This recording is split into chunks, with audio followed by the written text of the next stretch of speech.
Welcome to Humble Brag. My name is Nate Mendel. I don't typically do intros like this. For the sake of the new subscribers, thank you for subscribing. I want to give you a little bit of background before I begin. Humble Brag is primarily a podcast that focuses on topics in the realm of philosophy, spirituality, Hasidus, Jewish, Kabbalistic concepts, some psychology, mental health, so on and so forth. The format in which I try to do my podcast episodes are as follows. First of all, I try to skip all intros and I try to get straight into the juicy stuff.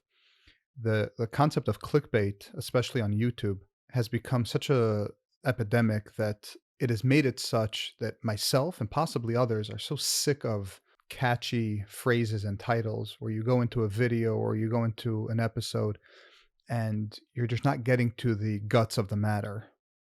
So if I make a title and it's about something, I like to get straight into that topic. It's one of the reasons why I typically skip my intros. People ask me, why do I cut my video so much? If you're watching the video and not just listening, why is it so cut? The reason we edit this way is for usability, to make it smoother and more engaging for the listener. When I record on my own, the way that I'm doing right now, when I essentially am speaking to myself or speaking to a camera, I think very slowly, very methodically. If the right word doesn't come to mind, I will literally stop for 30 seconds and deliberate and think about it. And that's not something that you want to listen to. So I told my editors to just cut all that out to keep it flowing, to keep it smooth. When I have conversations with people or interviews, or if I'm on somebody else's podcast, like I've been on the Viggy 50 podcast, my mental faculties, they flow much smoother. But when I'm sitting here staring into a piece of electronics, it does something to slow my brain down. And as it is, I recommend listening to my stuff on 1.25 or 1.5x. You don't want it any slower than that. So that's why we cut the video to kind of keep things moving. I travel a lot. When I travel, I don't have good equipment. So in the past few episodes, there was some pretty bad sound. I'm trying to correct it. I picked up a couple pieces of equipment to try to correct it. But until I'm back in my office/studio, the quality isn't quite there. But upon return, it will be there. All right, so that's the deal with Humble Brag. To put it in a nutshell, we talk about everything boring, everything that isn't trendy in today's times, in today's days, but intellectual nonetheless. So if you care about bigger ideas, bigger concepts, meaning, truth, depth, real depth, not shallow, surface level crap, consider subscribing and enjoy.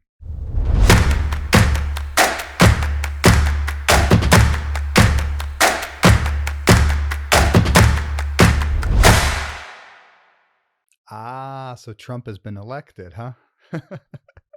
Quite the comedy show. Look, one thing I don't do is speak on politics, but this has been so monumental that I'll share my 2 cents. It's no secret that I'm a conservative and I have conservative values. Well, I should say primarily.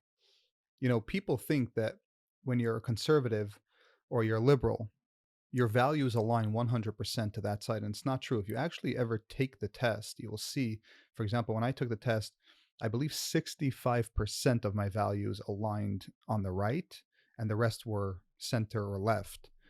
So no person that I know of is 100% right or 100% left.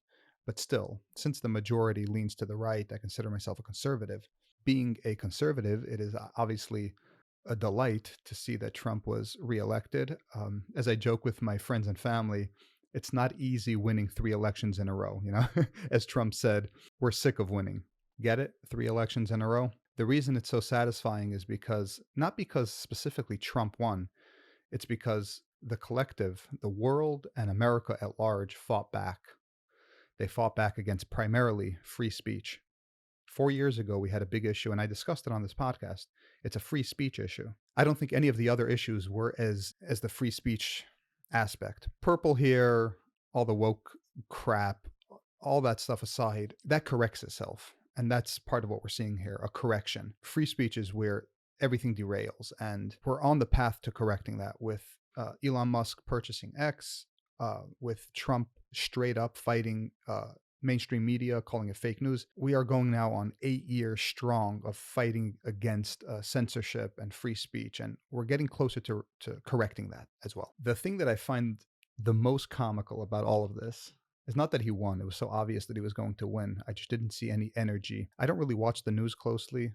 I'm not into the entertainment politic aspect of it, but I do get a good sense of world consensus, and I understand marketing, I understand exposure because of my work. I understand certain aspects of world opinion, and I just wasn't seeing that there was anything really strong or powerful about the left in this particular campaign. So if I had to bet money, I would have bet money on Trump 100% of the way because he was doing so many things right in this election.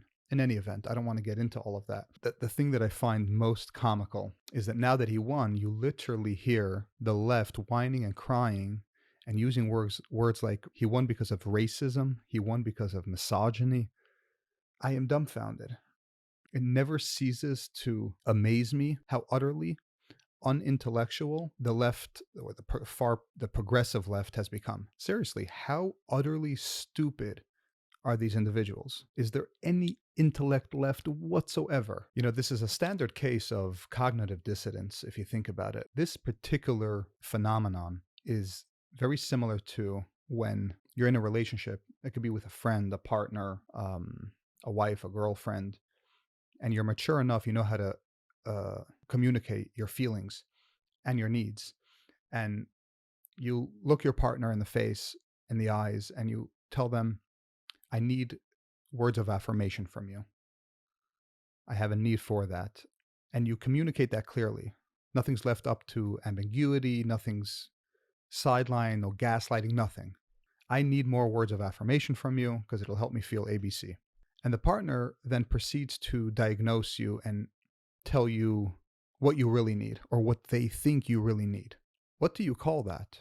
It's rudimentary infantile behavior. A, they don't have the intelligence, the emotional and intellectual intelligence to understand that you know what you need and you're communicating it. Or B, they're so wrapped up in their needs or in their preconceptions and notions and projections of you that they don't listen, acknowledge, and understand what you're telling them. It's a similar situation here with the Trump presidency. When you have more than half the country telling you, we care about woke agenda in the sense that we don't want it to come to fruition. Not having borders, immigration, we care about it. We care about the values of the country. We care about inflation and overspending. And we make that clear. The country goes out and votes. And then you have low IQ idiots on CNN and other anchors trying to tell you that you voted because of racism or because you don't want a female president. I find that to be just utterly insane. It cracks me up when I see it. The utter stupidity. Like it's just a stunning display of the intelligence gap between the right and the left. Both the emotional intelligence and the lack of intellectualism. Personally, I believe that America has no problem electing a female president. Maybe 8, 12 years ago, not so much. Now, even with Clinton, I don't think that her losing has anything to do with the fact that she's a female. I shouldn't say anything. Maybe there's like some fractional residue of reasons that have something to do with her sex. But I don't think that's true whatsoever to blame it on anything like that. I think we're very much ready for a female president just from a bird's eye view if the female individual candidate is top notch and they fairly beat, their opponent. And let's see who comes up in the future. I'm sure some good candidates will come up, but I will also say, just to finish off this political rant, that I believe we're entering a new era of political figures. Trump certainly shook everything up, being that he was a business person, had no political experience, came in and became president, but he's also on the older spectrum. I think we are going to start seeing perhaps young blood. Vivek Ramaswamy, if I pronounce that correctly, is a good example of somebody who's really young, extremely intelligent and sharp. Not a single candidate, even Trump, matches that level of sharpness. Now, Trump has his own appeal. It's still his time, right? He's the king on the throne. He has to go through this process. But once he's done, there's a strong possibility that we're going to start shifting toward finding real intelligence and sharp, smart people like Vivek interesting candidates, and we're going to shift away from like the old traditional political figures who speak a certain way, all scripted, all nonsense. All right, so that's that. Let's get into the subject matter. Graham Hancock and ancient civilizations. I will begin by saying, because I do talk a lot about Jewish thought, philosophy, and Jewish teachings, to talk about this topic without addressing the apparent Jewish problem with the age of this world and the age of humans, so on and so forth, is problematic. As such, I will address it at the end of the video. I don't want to make it about that because this video is not about how a Jew can reconcile some of these ideas that humans or this world are older than what our books teach us. I'll address that toward the end of the video. I want the purpose of this video to be the subject matter itself. All right, so who is Graham Hancock? Graham Hancock is a British author and journalist, most well known for his unconventional, quote, ear quotes, unconventional theories on ancient civilizations. His premise is that a highly advanced pre-Ice Age civilization existed, which was wiped out by a global catastrophe about 12,000 years ago, likely involving floods or comet impacts. Hancock argues that this civilization's knowledge influenced later cultures, including the Egyptians and the Maya. His research draws on geological, archaeological, and primarily mythological evidence, and he suggests that traditional history underestimates the complexity and age of civilization. Now, let me just say that this matters so much. One of the reasons that it matters is because it will change entirely what our children are learning in school. The current education system is based off of the scientific consensus. The reason this matters is because if he's correct, which we will find out at some point if he's correct or not, the reason we're going to find out is because technology continues to advance, and by him pushing the agenda and getting people interested in it, more and more people are going to look into it, which means they're going to allocate more and more funds to looking into these types of claims. And with more research and more technology, we're going to find out if these claims are true. That doesn't take away from the fact that he himself has done so much research and has dug up so much evidence that it's really profound. But if it's true, this will change everything. It'll change our entire education. Well, not ours as a Jew, but it'll change the education, essentially the entire secular world. Because currently the secular world believes in a timeline that differs from his. If we're being taught that pre-Ice Age we were cavemen and we didn't have advanced intelligence or advanced technology whatsoever, whatever that even means, and then we find out that we were wrong, that has huge implications on all of history, every history book. So it's not just me that's very excited about this. There's a reason why his conversations, say with Joe Rogan, have gotten some of the most views ever on his shows. And he has a show now on Netflix. He just came out with season 2 of Ancient Apocalypse, and it's truly fascinating. Both season 1 and season 2, really insightful, really cool. Also, if he's correct, and there was an advanced civilization 12, 13, 15, even 20,000 years ago, whatever it was, if it existed, it opens up a whole new set of ideas that we need to contend with and we need to consider, which is that how far back can this go? How far back can this cycle go? Think about it. If there were human beings, regardless of how intelligent or divine they were, if there were human beings, our body type, walking planet Earth 20,000 years ago, and they had some type of technology, they were advanced enough, say, agriculture, to make these amazing structures that they made. And let's say there was some type of technology that we don't understand, some type of frequency, sound, fire, vibration, who knows? And I believe we will know. I think we will figure this out if we open ourselves up to allowing ourselves to explore these things. But let's say that did exist 15, 20, 25,000 years ago, and those civilizations existed. and there were civilizations of very advanced people. And then something happened that wiped most of it out. And with all the archaeology that we've done, all the science that we have not been able to find that definitively. It is only now coming to bear. It is only now coming to light. How would we know if there wasn't an advanced civilization 25,000 years before that advanced civilization? Or how about 100,000 years before that advanced civilization?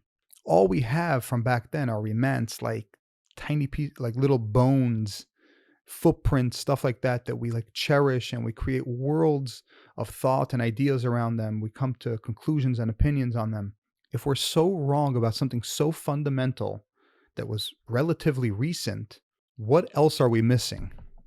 So I think conceptually, we'd like to process this in the way that science would have us believe, which is that if it existed, we would find evidence for it. Let me ask you this. How long do you think it would take to decompose every shred of evidence of our civilization?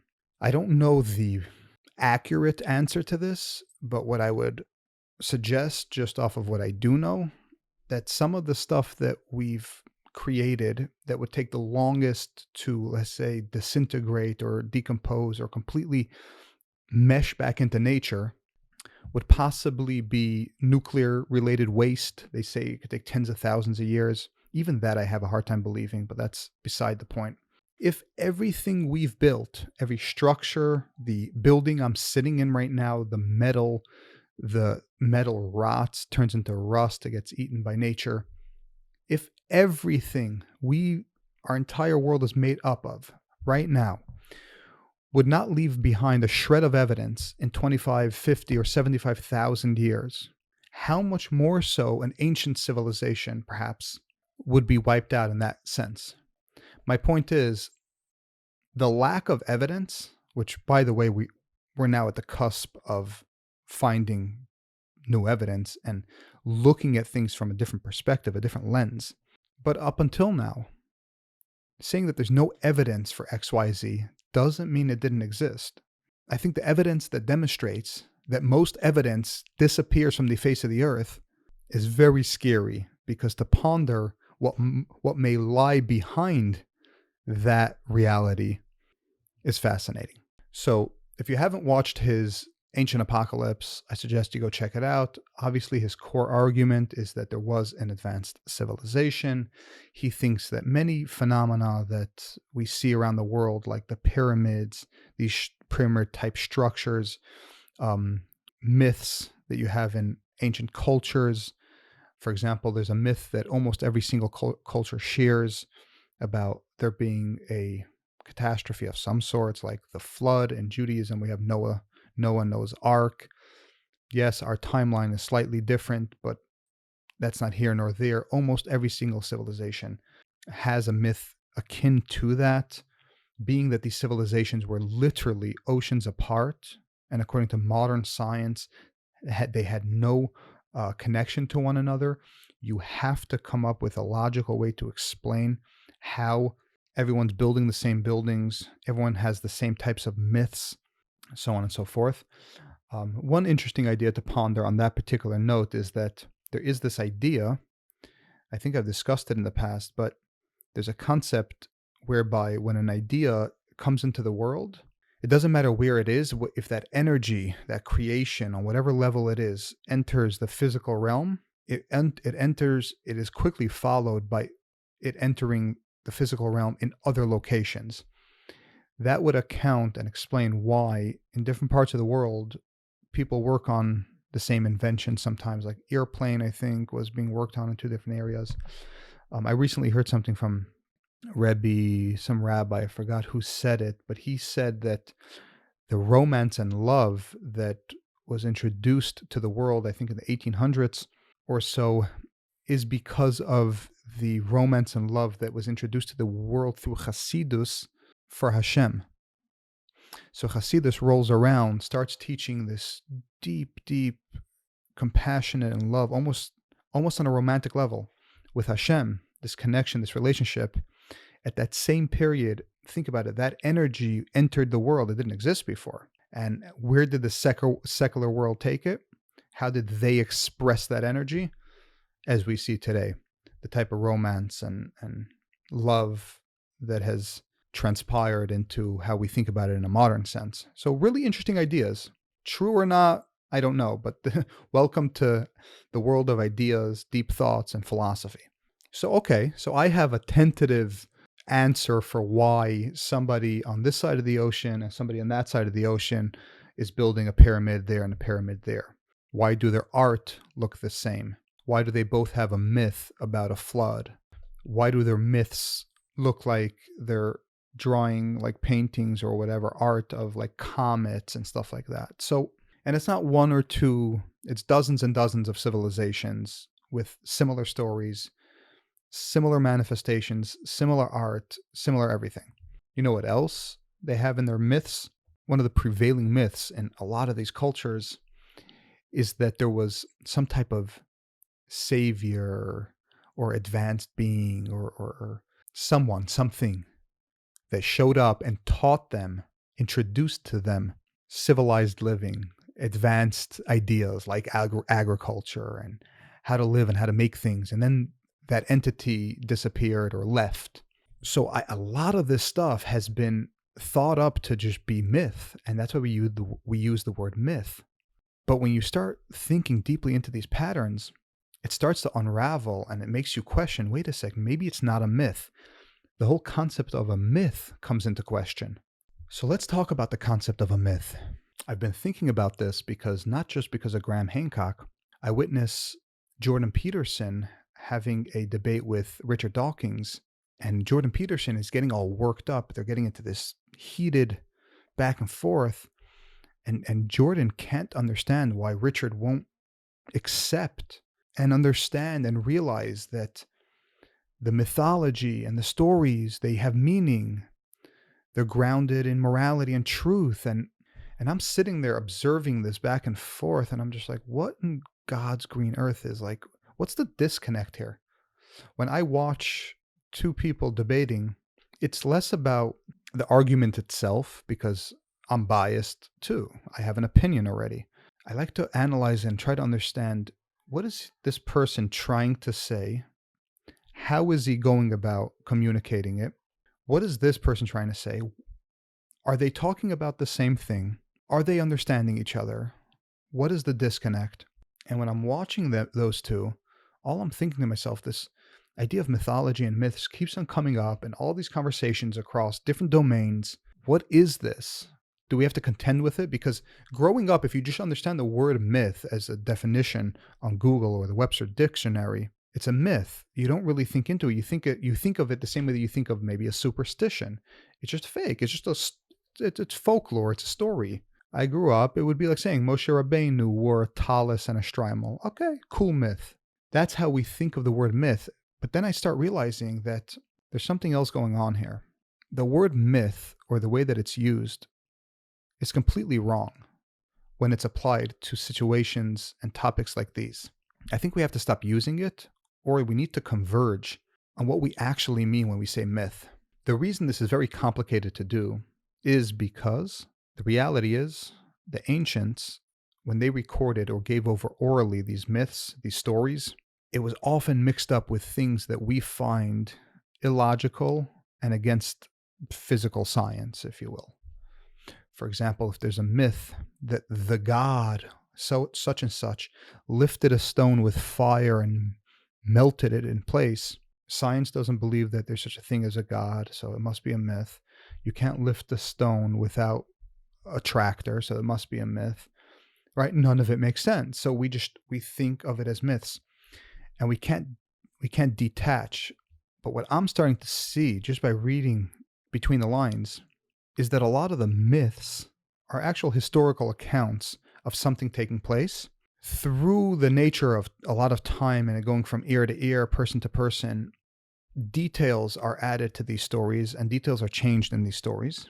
Additionally, there might be aspects to the stories that are not true, that are not possible. And maybe it's just the way that they described things or understood things, meaning it was just a reflection of who they were as a society.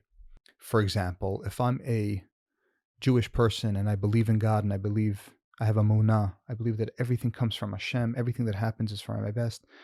If something happens in my life and I'm writing a diary, I'm going to write, behold, God made a miracle happen and money came in to pay my rent.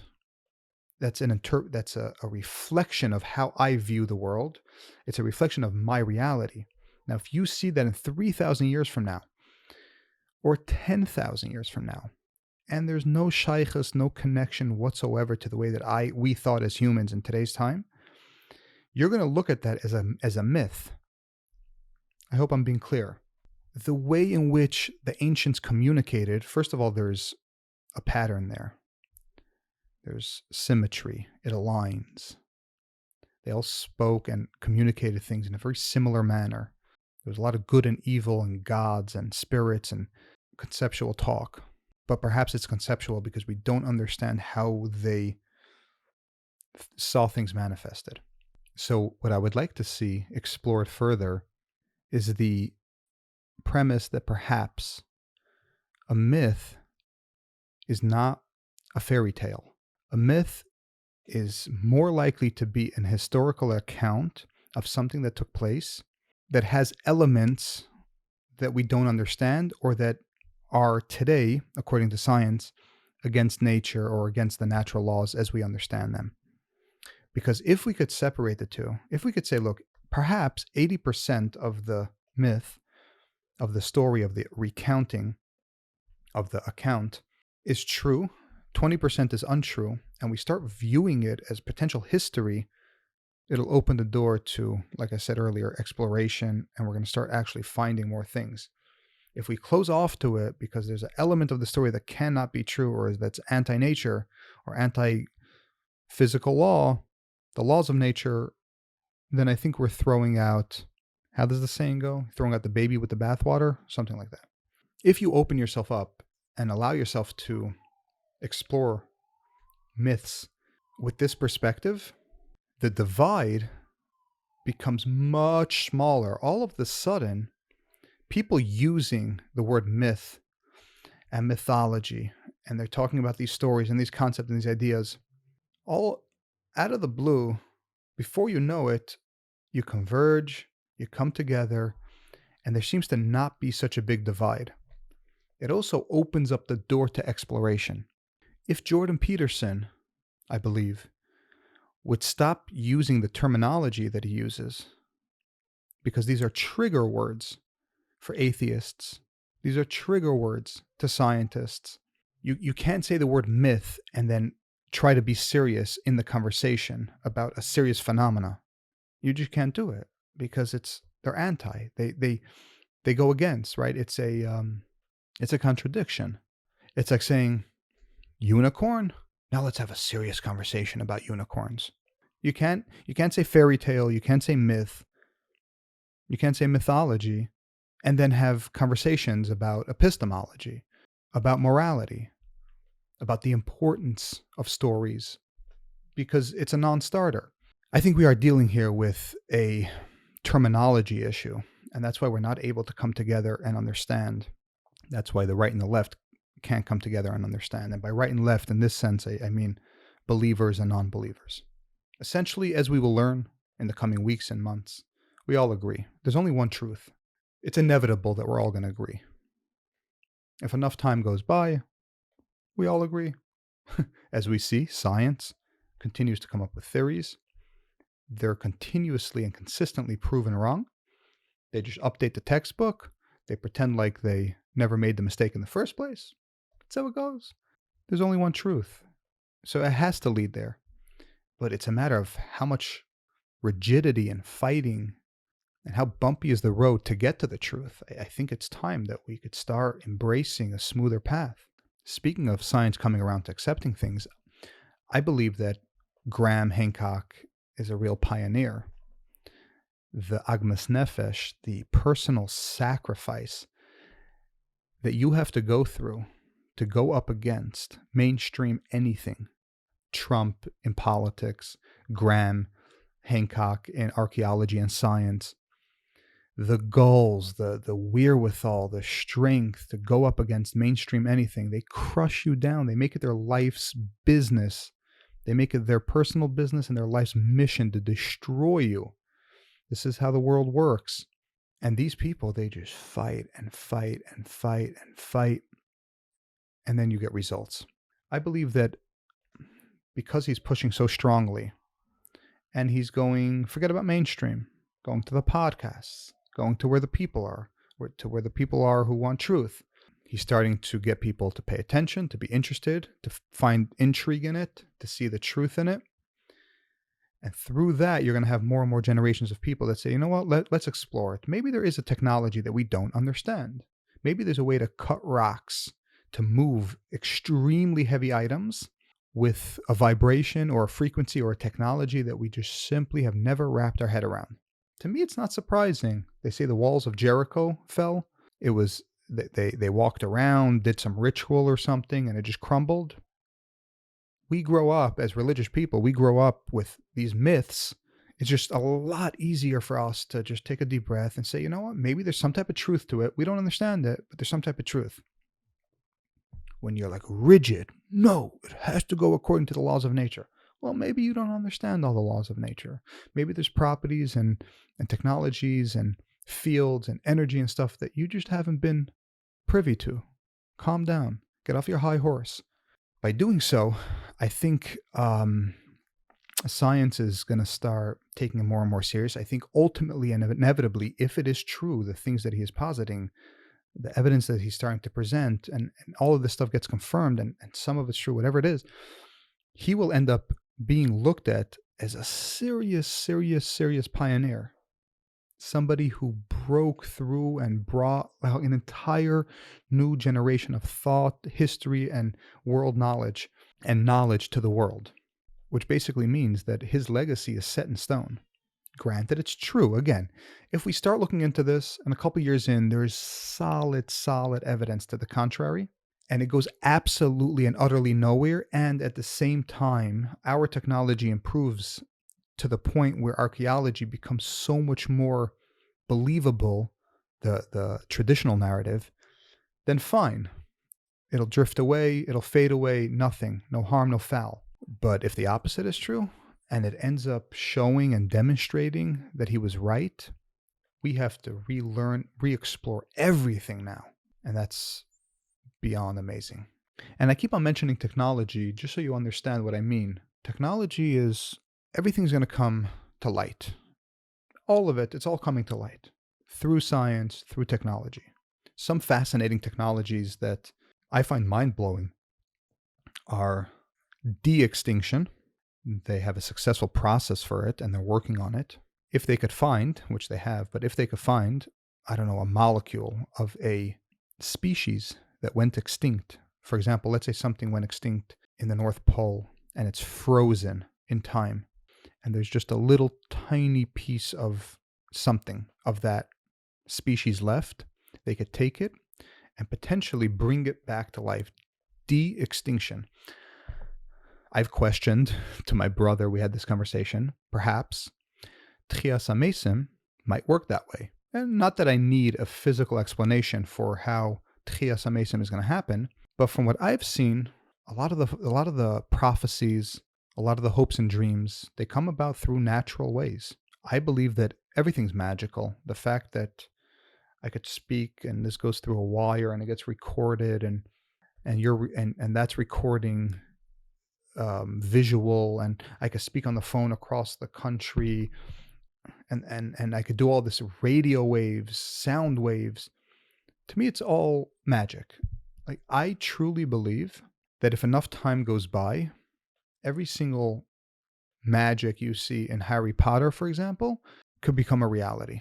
I don't think there is really such a thing as magic. I just think that there is unexplored, call it technology. The more we understand nature, the laws of nature, elements, how they work, how they interact, and how they can be manipulated, the more we can do. And since Hashem, we believe God is infinite, there's an endless amount of knowledge, there's an endless amount of secrets. Subsequently, that means that the more knowledge we acquire, the more we expose ourselves to, the more we can do. So what would be considered magic 5,000 years ago is simple physics today. And I believe that goes into everything. The only thing I question is like whether that also applies to, say, time travel. Even that, time travel, and I understand the complexity of time travel, and I understand why the majority scientific consensus is that it'll never be possible. But even that, based off of the same reasoning, I believe we may obtain it someday. But I would say that that's definitely the pinnacle from my perspective. That would perhaps be the hardest thing to do.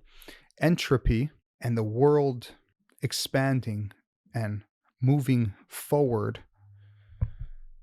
in time and not going back in time seems to be the crux of just about everything that we understand.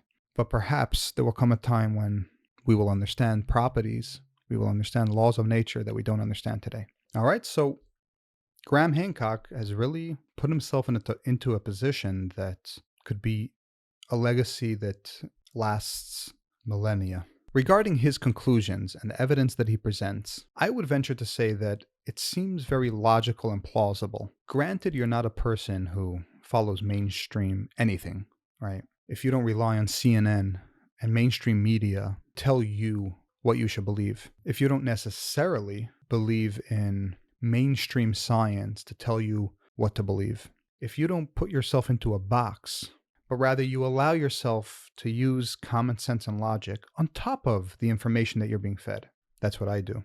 That allows me to come to certain conclusions that are often different than mainstream. Mainstream anything. More times than not, the conclusions that I come to, understanding their viewpoints, understanding where it comes from, but also using my own common sense, my own logic, and doing my own research. More times than not, the conclusions that I come to end up being truthful, they end up coming to fruition, or they end up being the reality. In the case here, I believe, and we're going to see if I'm right or not, I believe that the evidence that he's presenting, the conclusions that he's coming to, some of them, not all, some of them I think are a bit of a stretch, I think they're coherent. I think they make sense. Now, I know what mainstream archaeologists believe. I know what we were taught in school. I know what it looks like if you watch a history video or if you open up a history book. That has been the consensus for decades. When I weigh the conclusions and evidence that he is beginning to show and what the book is telling me to believe, I have my doubts. I'm saying all of that to say that I believe that a lot of what he's presenting seems logical. I don't think the Pyramid of Giza is a tomb. I don't think that's logical. I do believe that there's water damage on the bottom of the Sphinx, which calls into question the age of all of these structures. I also think it's very important that if you're exploring matters in this sense, you have to ask yourself, is the scientific narrative, is the mainstream scientific narrative just as fairy tale-like as they like to blame religious narratives, just as mythical? Think about it. They tell us we were cave people just over 10,000 years ago, right? We're supposed to believe that. Now, I do agree that there was a huge spike in civilization about 10,000 years ago. That could have other explanations for it. However, I want you to think for a moment how short 10,000 years is in the grand scheme of things. I don't know how old you are. I've been in this world 30-something years. That time is flying, right? As we get older, it goes by quicker and quicker. You blink, you're dead. Moshe Rabbeinu lived around 1300 BCE, 3,300 years ago. If humans today live 100 years, even though that's not the average, but let's just say, just to keep it simple, if humans live 100 years, and we go back human to human, obviously full lifespan, that's 33 people ago. Now think about just going back 33 times your life, granted you were 100 years old. It's not long at all. If you think about it in the span of this world, this earth, we're talking about things that are tens of thousands of years old. What's 33 people ago? 33 sets of 100? Nothing. Blink of an eye. Taking that into account, coming with that mindset, now think about the premise. 10,000 years ago, so 100 people ago, we were cave people, didn't have a lot of intelligence, had no agriculture, understood very little, and then boom, society blows up. 50 people later, 50 people later, you start having genius philosophers. 15 people later, you have people like Socrates and the biggest thinkers on Earth, the most intelligent human beings who ever walked planet Earth. I don't know if it's comprehensible how utterly unbelievable that is. It truly isn't believable whatsoever. It's almost as ridiculous as claiming that you see a monkey in a cage and a month later you're telling me that he speaks a language. 1 month, I speak to him in English. Hey, how you doing? How's it going? That's how ridiculous I think that claim is. Hence why I'm saying I understand the arguments, I understand the science. When I look at it and then I use my common sense, my own experience, it doesn't click with me. To me, it makes a lot more sense that if we had people 5,000 years ago who were intelligent, that intelligence must have come much, much earlier. And it must have been a much, much longer gradual process. And then you show me evidence to support that, it just solidifies the common sense theory that I already have in my head. Also, with time and experience in this world, you learn, and this can only come through experience. Every individual has to learn, and you do learn on your own, when you should or shouldn't trust science, which things could be left open for interpretation. It's not an exact science, pun intended. Like when COVID happened and they're telling you to wear masks, and masks help and they don't help. And I was just like, look, herd immunity, end of story. It was obvious that that was going to take place, so just let it take place. And when you have a type of common sense and you understand when you need to trust the doctors and when not, and when you could trust science and when not, when you trust government and when not, life becomes so simple.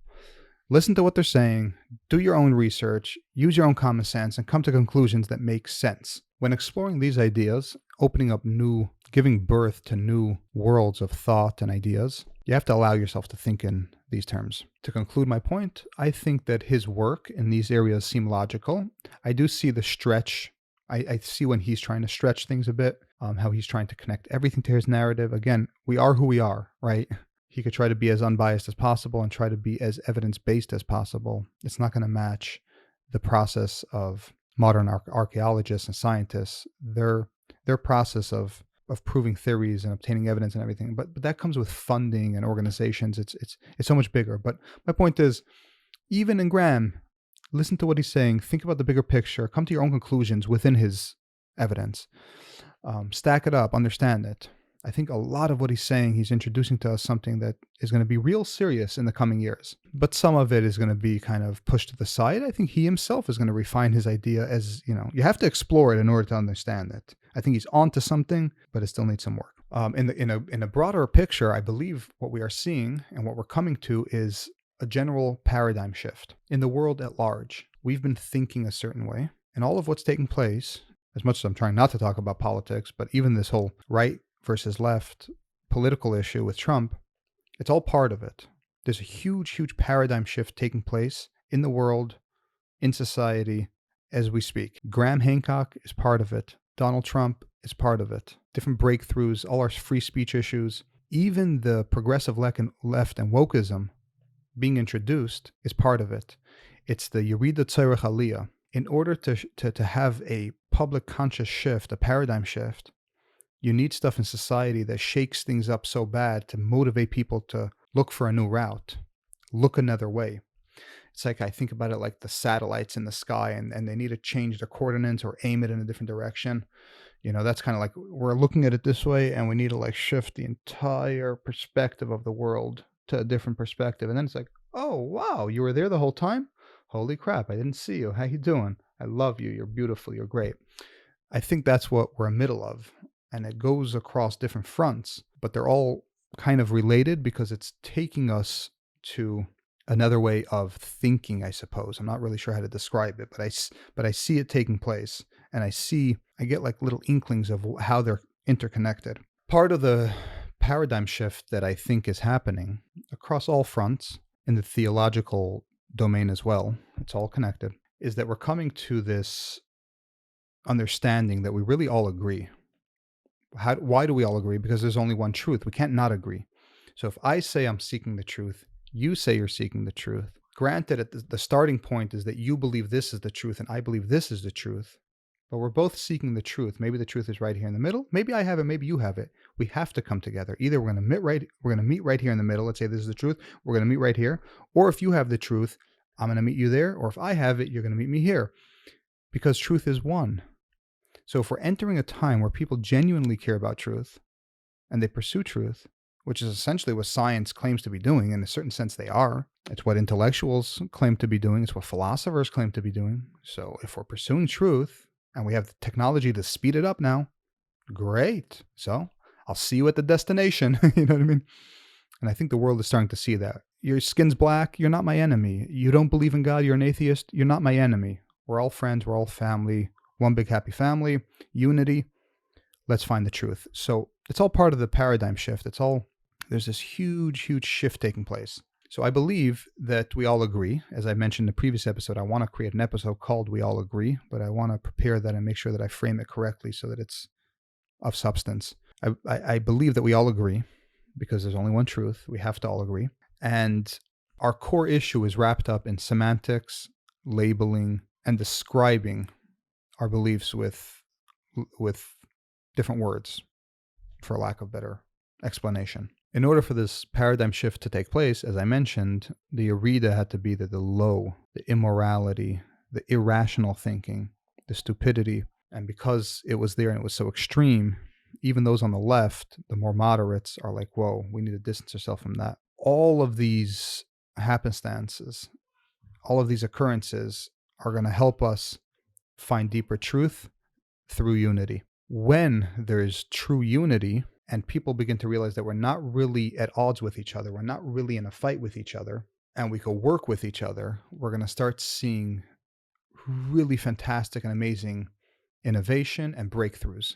So whether it's Graham Hancock in archaeology, if people just take a deep breath, we keep pushing out evil, the Sitra Achra, the husks, the CNNs of the world, just keep pushing them out and let a whole new era usher in. People reconsider their positions, they re-explore, and by doing so, we will reach amazing insights which are going to completely rewrite history, rewrite science, so on and so forth. An example of the traditional way of thinking, this is what it looks like before the paradigm shift. Michael Shermer, famous skeptic, was debating Graham Hancock, and it was a true display of lack of understanding and intelligence on the part of Michael Shermer.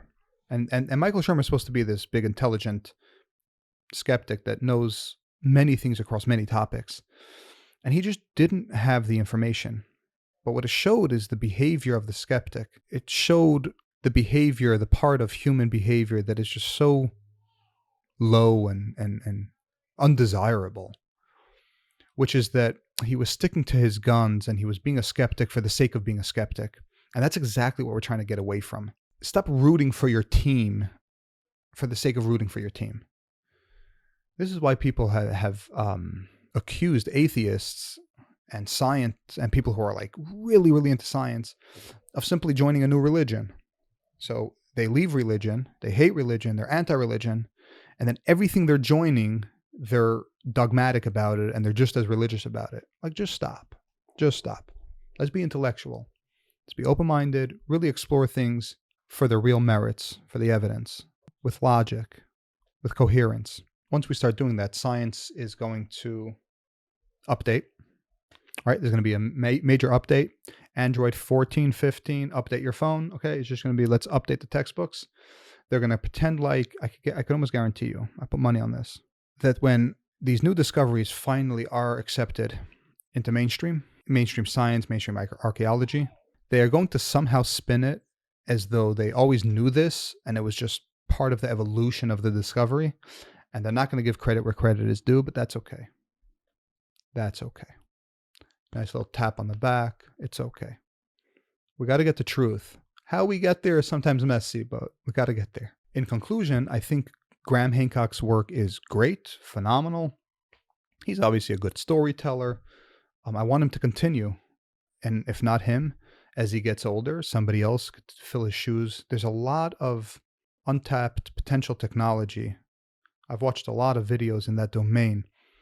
And I know that there are some people working on trying to figure it out, but I believe we are going to make discoveries that are going to be mind-blowing. Oh, I was saying earlier about de-extinction, and I don't know where I derailed, but de-extinction These are technologies that we do know about through mainstream science. Imagine the stuff we're not even tapping into. But there's two that were really fascinating. De-extinction. So, for example, a woolly mammoth, these huge elephant-looking things, they have this little thing, and they believe in the next 5, 10 years they're going to bring it back. Okay, so that my theory was Tchias Mason might go that way, and then I'm like, okay, maybe that's why we're not allowed to burn the bodies. We're supposed to bury it because maybe there will be like a little particle of it left, and it could be brought back. Um, Another really fascinating thing I just saw was that AI, artificial intelligence, is learning how to communicate with animals. It could essentially learn the animal language, which means that we will soon be able to communicate. Imagine being able to talk to an elephant, to a horse, and understanding what they're answering. They're learning now through studying this stuff that elephants, for example, have names for each other. So when they speak to each other, they don't all answer. Like they maybe ask a question or they send out a signal and a particular one answers. So it's just mind-boggling through, technology and nature, what we're able to discover. And this will not stop. So that's what I'm saying. Everything you've seen in Harry Potter, the invisible cloak, walking through walls, it's all coming. All coming. Being in two places at once, quantum entanglement. There's just so much. It's it's almost incorrect to say that there's so much that we don't understand. It would be more incorrect to say that we understand nothing. However much we understand, and it's a lot. Look at our life. It's nothing because knowledge is infinite, just like Hashem, just like God. Hashem echad u'shmo echad. The oneness. Thank you, Hashem. Yeah, so in conclusion, his work is phenomenal. I want to see more of it. If you haven't watched the show, check it out. Paradigm shift. It's all part of the paradigm shift. The significance of myths and mythology. We have to come up with new language. This old language is not working. We're using trigger words. We're not able to connect with each other, heart to heart, intellect to intellect, to have open conversations that bring us places because we're so busy, hung up on words, semantics. And finally, I want to say a few words about how me personally, or potentially Jews, how do Jews reconcile, for example, dealing with the age of the universe, the potential age of humans or intelligent humans, with the Torah, if the Torah says that Hashem created the world in 6 days, and our timeline essentially maps it to just under 6,000 years, so on and so forth. The answer to that is as follows. For everyone, it's different. For me, I think I lean toward the idea that I heard from Rabbi Schroeder, I forgot his full name, many, many years ago, where he describes an idea that the 6 days, or the periods described in the Torah, don't refer to 24-hour days as we know them, but rather they have some other type of numerical equivalent. Of course, with his calculation, it matches up with the scientific understanding of how old the universe is, judging by the expansion of the Big Bang, so on and so forth. But I don't have to, I learned it, like I said, many, many years ago. It resonated with me because, again, logic, my own experience, to me that clicks, and it works with me. Why does it work with me? Because I don't take every single thing in the Bible to be literal.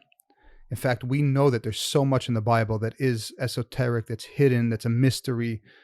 In fact, that's what Jews do all day and night, is they sit and try to figure out this stuff. So it never bothered me. I never saw it as a disconnect, that it has to mean 6 actual days, that the days had to be 24-hour days. I just don't, I don't think that way.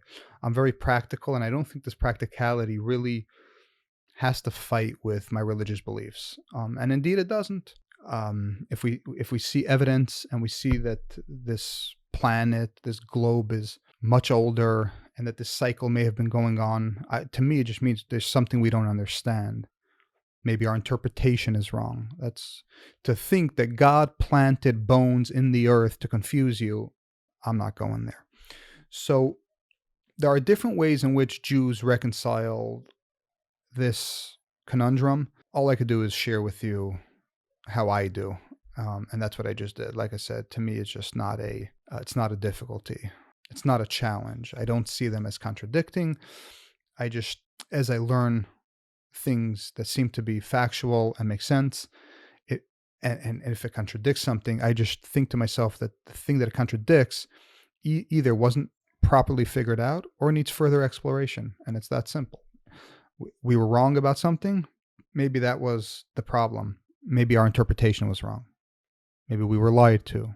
Maybe our oral tradition got something wrong. It's okay. We don't have to be perfect. It's all good. Anyway, thank you for tuning in. That's the story and the thoughts surrounding Graham Hancock, ancient civilizations. And it's really exciting, I think. It's really exciting to see what's coming. Peace and love. Leave a like and subscribe.